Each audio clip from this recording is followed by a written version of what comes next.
देशभक्त कौन है, देशद्रोही कौन है, और कौन तय करता है कि देशभक्त कौन है और देशद्रोही कौन है?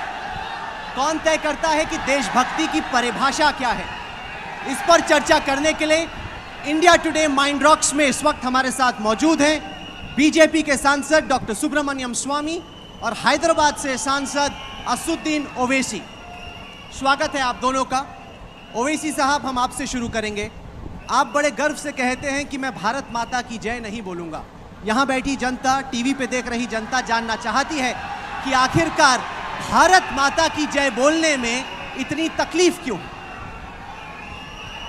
देखिए, मेरा मानना यह है कि हमारे कॉन्स्टिट्यूशन में कहीं पर भी ये नहीं लिखा हुआ है कि किस तरह की स्लोगन्स बोला जाए। दूसरी बात यह है कि अगर आप सावरकर की हिंदुत्व पढ़ेंगे तो सावरकर के हिंदुत्व में होली लैंड और फादरलैंड का जिक्र है, जिसमें सावरकर ये कहते हैं कि मुसलमान और क्रिश्चियन इस मुल्क को होली लैंड नहीं मानते, और सावरकर ये भी कहते हैं कि इस मुल्क की पूजा करना चाहिए, इबादत करना चाहिए, जो मुसलमान और क्रिश्चियन नहीं करेंगे। तीसरी बात यह है कि अगर जैसा यहाँ पर तमाम लोग नारा मार रहे हैं, मैं रेस्पेक्ट करता हूँ, मैं मुबारकबाद देता हूँ, बहुत अच्छा है, मगर यहाँ पर यह भी कहूँगा कि ये मेरा फैसला है, आप या कोई मुझे मजबूर नहीं कर सकता। मिसाल के तौर पर 16 मार्च 2016 को आरएसएस के जनरल सेक्रेटरी दत्तात्रेय होसबले ने कहा कि अगर जो कोई भी ये नारा नहीं मारेगा वो एंटी नेशनल है। ये किसने अख्तियार दिया उनको? ये समझने की ज़रूरत है। तो आप जय हिंद, मैं जय हिंद बोलने में अपने आप को फ़ख्र महसूस करता हूँ। तो हो क्या रहा है कि हिंदुस्तान में एक हिंदू नेशनलिज्म को इम्पोज करने की कोशिश की जा रही है। मैं ये कह रहा हूँ कि इंडियन नेशनलिज्म को मैं फॉलो करूँगा। हिंदू नेशनलिज्म ये बोलता है कि सिर्फ एक ही मज़हब रहेगा, एक ही कल्चर रहेगा, मिलिटेंट होगा, एग्रेसिव होगा, सेंट्रलाइज्ड लीडरशिप होगी। इंडियन नेशनलिज्म ये कहता है कि तमाम कम्युनिटीज़ को मानेंगे, कंपोजिट कल्चर को मानेंगे, डाइवर्सिटी को मानेंगे।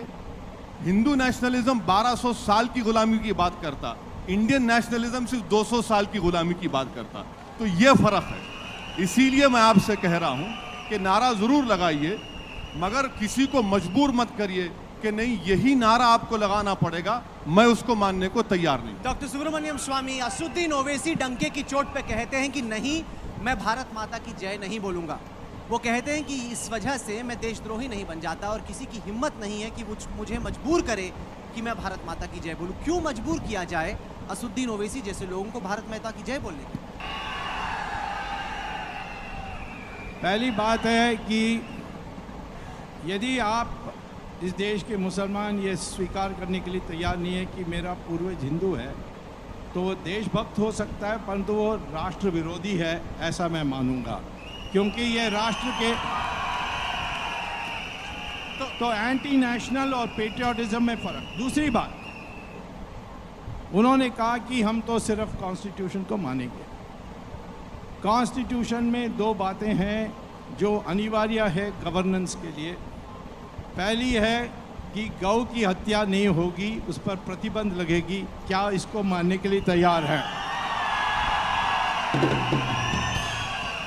दूसरी बात कॉन्स्टिट्यूशन में है कि यूनिफॉर्म सिविल कोड होना चाहिए। क्या ये मानने के लिए तैयार हैं? कॉन्स्टिट्यूशन मानेंगे। तो मुझे ये बताएं डॉक्टर स्वामी, क्या आपकी परिभाषा में असदुद्दीन ओवैसी देशद्रोही है? नहीं, असदुद्दीन ओवैसी देशद्रोही नहीं है। ये देश एंटी नेशनल है, माने राष्ट्र विरोधी हैं। हमारे राष्ट्र की जो कल्पना है उसके विरोधी है। असदुद्दीन ओवैसी, आपको देशद्रोही का सर्टिफिकेट तो नहीं मिला स्वामी से, लेकिन आपको राष्ट्र विरोधी का सर्टिफिकेट स्वामी ने जरूर दे दिया। मैं ये चाहूँगा कि स्वामी साहब यही बात लिख के दे दे मेरे को कि मैं एंटी नेशनल हूँ, मैं घर में लगा कर रखूँगा।